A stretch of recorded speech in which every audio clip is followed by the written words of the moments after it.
Hey everybody, it's Mr. Marshall at Stony Lane. I have a book for you today. And in this book, this is a book that someone just showed me, and I thought it was really cool because it looks like it's a story that's written for little kids. But the way the book is really written, it has stuff that you're studying right now. Okay, so what I'm going to do is I'm going to read this book to you twice. Okay, the first time I'm just going to read you the story, and the second time I'm going to read it, we're going to pay attention to some of the things that make this book special. This is called Friends Beyond Measure by Lalina Fisher. It says a story told with infographics. Okay, we're going to read the story the first time, and then we're going to look at it a second time and see if you see the other stuff. It started the day we met.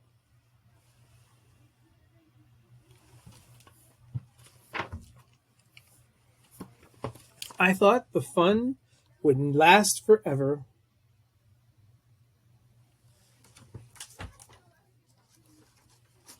After all, we had played for hours and hours.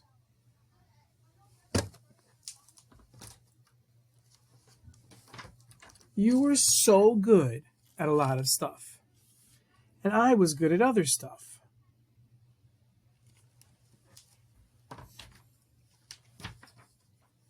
We had adventures. We had disagreements and then agreements.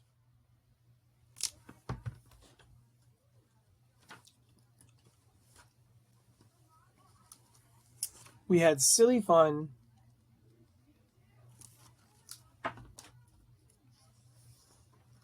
You told me you were moving.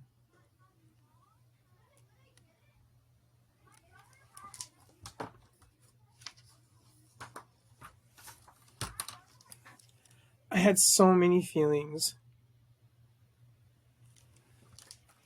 And after that, no matter how I sliced it, things were different.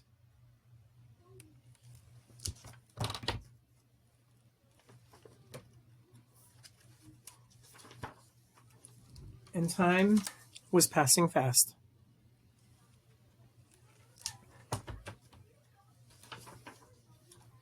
What could I do? Pack myself in your suitcase? I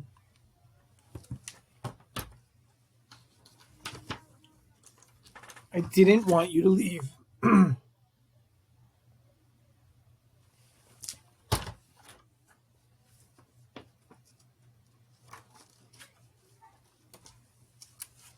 We will always be friends.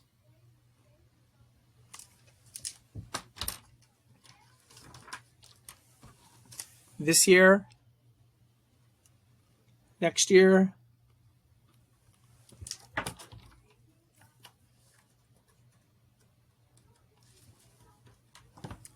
and the years after that.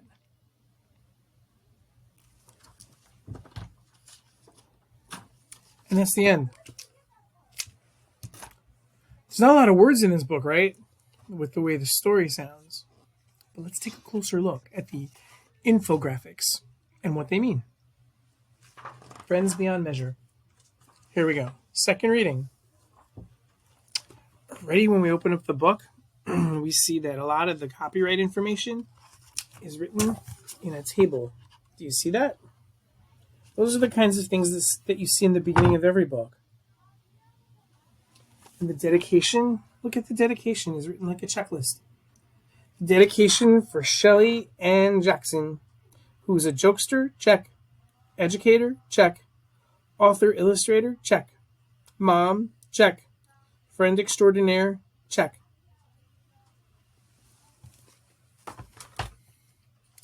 That's a checklist is kind of like to say, yep, that's true, that's true, that's true, right? It all started the day we met. Look at this. The yellow part of this diagram is all the things about me.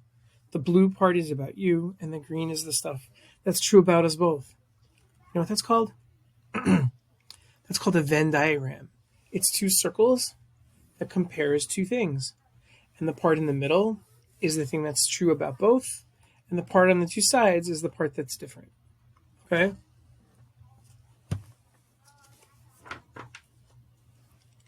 I thought the fun would last forever. Look, they're making tea.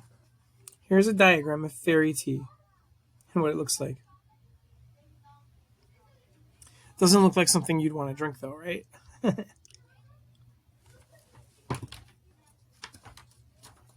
After all we had played for hours and hours, your house, my house, maps of their houses, each labeled with each part of the house and how many hours they spent doing each thing. All those hundreds of hours. That makes me think they must have been really good friends. And they were friends that spent time at both of their houses, right? So that must mean that their families were good too, right? Their families really liked each other, right?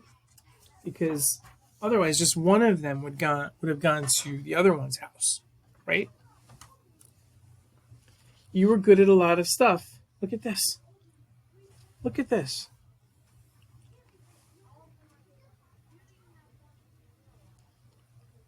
How high, how long it took, right? One is marked in yellow and one is marked in green, right? 3 feet in 8 minutes, 8 feet in 2 minutes. And I was good at other stuff. This is a pictograph.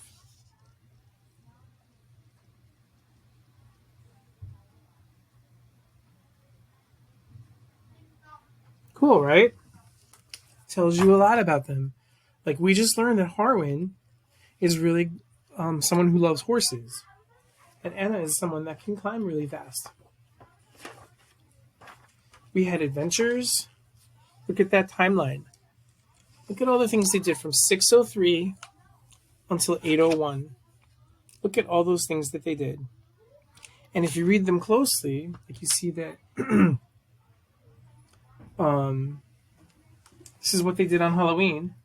All the different places that they went. You can learn a lot about their adventures. And the neighborhood. We had disagreements. Let's read what they're saying. It's too loud. I want to go home. No, we just got here. We had been there for 2 hours. And then agreements. What if we stayed for cake and then left? Look at this line graph with their feelings and the volume of the noise, right?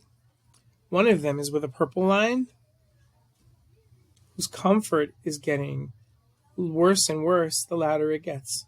The other one likes it more with noise. It says Anna is happiest in noisy, busy places, and Harwin is happiest in quiet, calm places.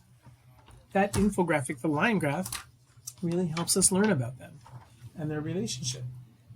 And if they're so different, but they can still be friends, then they must really have a lot of other things in common, right?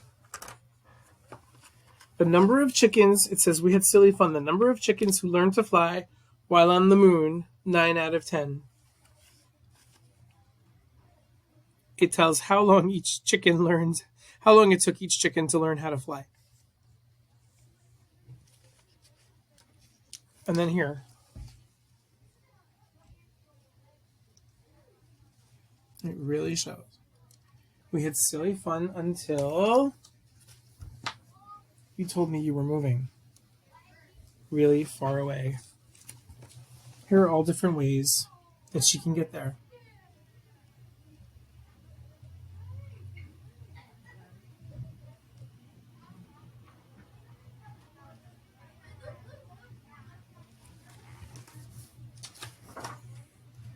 That also tells us a lot about their friendship because she's thinking about every single way that she can get there.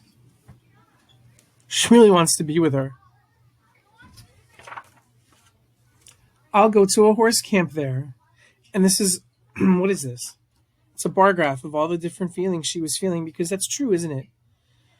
Especially when you have a good friend, you get all these feelings, don't you? When there's someone important in your life. And this bar graph really shows shock was the biggest feeling right there in that moment, and sadness.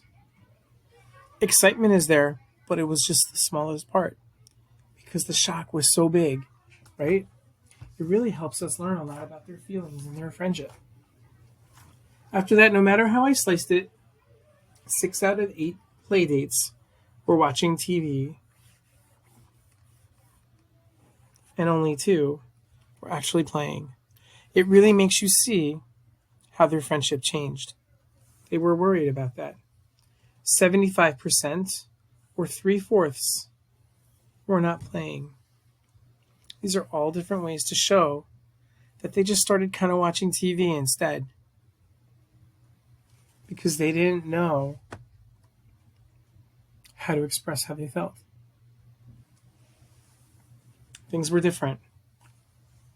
Let's put on a circus. Nah. This really had a big effect on their friendship. And time was passing fast.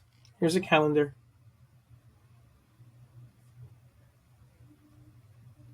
You really see how they're feeling, right? They're worried because that date is going to come. What could I do? Pack myself in your suitcase? Look at this. Yes. This is if she did pack herself in a suitcase. If yes, then would it be fun to end up in the wrong place? If yes, go this way. If no, go this way.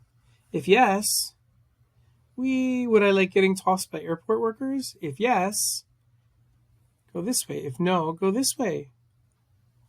If yes, would it be okay to get stuck in a suitcase shape? If yes, do I like breathing? If yes, right? And it kind of goes in. If no, I could not.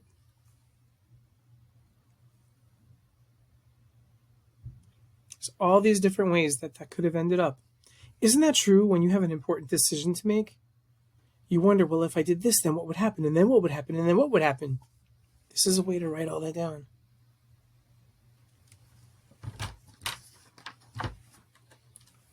I didn't want you to leave. Are you still going to be my friend? This is what her yard sale looks like because she was moving and she was selling all her stuff. Everything is organized by colors, right? The toys are all blue. Kitchen stuff and gadgets are orange. Clothes are pink. Other stuff is green.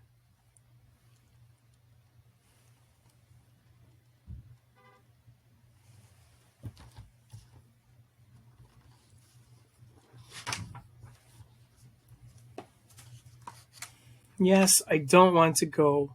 I'll miss you so much. Finally, she's saying that, right? We will always be friends. These are all the things that they used, right? And they're organized into categories, boxes, right? And they're labeled so you know just what's in there. This year, they're going to write letters and messages and calls. Next year, they're going to trade fairy tea recipes, make a book together, virtual birthday parties.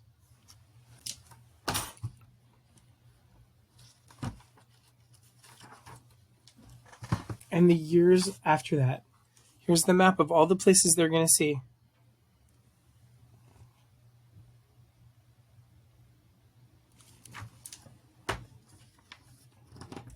And that's the end of the story. And in the back, here's a list of some of the useful kinds of charts that you saw inside this book.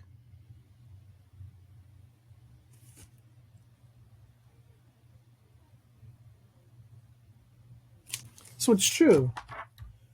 Sometimes when we write, we can use infographics like they did in this book to help tell parts of the story. And we can also read infographics and think about, it's not like the most important thing to just read it and be like, all right, here's the information, but to think about the information like we did. Like we thought about how these help tell the story of their friendship. and how that friendship is growing and changing. How we think about all the different things that are going to happen to them. Because whenever we see charts or graphs or infographics, that's what we're supposed to do. We're supposed to think, well, what does that mean? And when we're writing information, sometimes we write it in words, and sometimes we write it with pictures, because that might be easier to have in one small space that a reader can really read and think about. Okay? Think about that. There's lots of infographics all around you, and maybe you can write some, or if you read some, you can think about, well, what does this mean in my life? Okay? Why don't you do that, and I'll see you next time.